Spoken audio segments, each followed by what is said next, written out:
Want to save serious cash on your next international money transfer?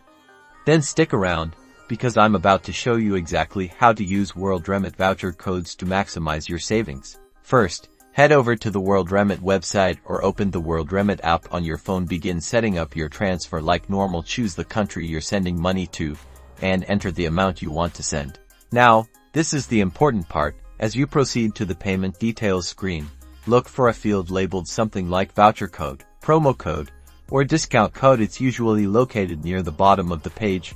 Before you confirm your payment details, carefully type in your Worldremit voucher code into the designated field. Double check to make sure you haven't made any typos, because even a small mistake can prevent the code from working.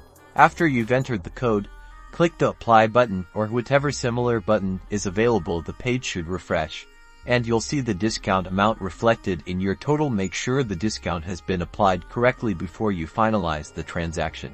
Finally, always remember to read the terms and conditions associated with the voucher. Pay attention to the expiration date, minimum transfer amount, and any restrictions on eligible countries or recipient accounts. Vouchers are a great way to save, but knowing the rules ensures a smooth and successful transfer.